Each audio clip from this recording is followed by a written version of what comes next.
ಬೆಳಗಾವಿ ಜಿಲ್ಲೆ ರಾಯಭಾಗ ತಾಲೂಕಿನ ಅಳಗವಾಡ ಗ್ರಾಮಸ್ಥರ ಅಳಲು ಕೇಳುವವರು ಯಾರೂ ಇಲ್ಲ.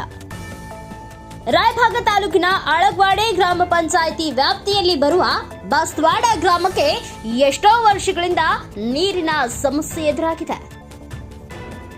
ಇಲ್ಲಿ ಸರಿಸುಮಾರು 50 ಕುಟುಂಬಗಳು ವಾಸವಾಗಿದ್ದು, ಇವರಿಗೆ ಕುಡಿಯುವ ನೀರಿನ ಸೌಕರ್ಯವಿಲ್ಲದೆ ಪರದಾಡುತ್ತಿದ್ರು.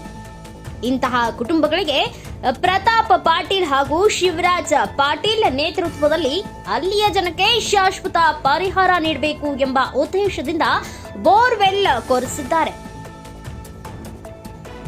ಈ ಬೋರ್ವೆಲ್ ಕೊರೆಸಿದ್ದನ್ನ ನೋಡಿದಂತಹ ಕುಟುಂಬಸ್ಥರು ಸಂತೋಷ ವ್ಯಕ್ತಪಡಿಸಿದ್ದು, ಈ ಸಂದರ್ಭದಲ್ಲಿ ಗ್ರಾಮದ ಗುರು ಹಿರಿಯರು ಹಾಗೂ ಅನೇಕರು ಭಾಗವಹಿಸಿದ್ರು.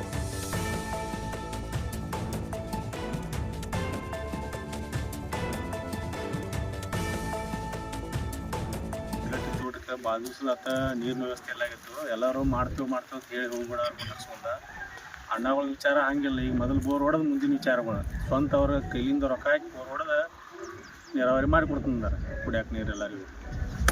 ಅದೇ ರೀತಿ ನೀವು ಎಲ್ಲ ಕೂಡಿ ಅವ್ರಿಗೆ ಸಹಕಾರ ಮಾಡಬೇಕು ಮುಂದೆ. ಈಗ ಫಸ್ಟಿಗೆ ಅವಾಗೇನೋ ಜಡ್ಪ್ಯಾಗ ಬೋರ್ ಹೊಡೆದಿದ್ರಲ್ಲ ರೀ, ಇಲ್ಲಿ ತನೂ ಮತ್ತೆ ಯಾರು ಹೊಡೆದಿಲ್ಲ. ಅದು ಮತ್ತು ಅಣ್ಣಗಳ ಕೈಲೇನೋ ಬೋರ್ ಆಗತೈತಿ, ಅವರಿಂದ ಮತ್ತೆ ಎಲ್ಲರಿಗೂ ನಮ್ಮ ಕೈ ಸಿಗಲತ್ತೇವೆ. ಎಲ್ಲರಿಗೂ ತೋಟಕ್ಕೆ ಕುಡಿ ನೀರಿನ ಅವಶ್ಯಕತೆ ಇದ್ದು ಮೊದಲಿಂದ ಜಡ್ಪಿ ಇದ್ದಾಗ ಪರ್ಣಯನ ಇದ್ದಾಗ ಅವಾಗೊಂದು ನೀರು ಬಡಿಸಿ ಟ್ಯಾಂಕರು ಎಲ್ಲ ಮೋಟ್ರು ಕುಣಿಸಿ ಎಲ್ಲ ಮಾಡಿದ್ವಿ. ಅದರ ಪ್ರಕಾರ ಈಗ ಅಣ್ಣಗಳಿದ್ದವ್ರ ಈಗ ಮತ್ತೆ ಅದು ನೀರು ಕಡಿಮೆ ಆಗೋಣ ಮತ್ತು ಒಳ್ಳೆ ನೀರಿನ ಸಂಬಂಧಾಗಿ ಇನ್ನೊಂದು ಬೋರ್ ಹೊಡೆದು ಅದು ನೀರಿಗಾಗಿ ಎಲ್ಲ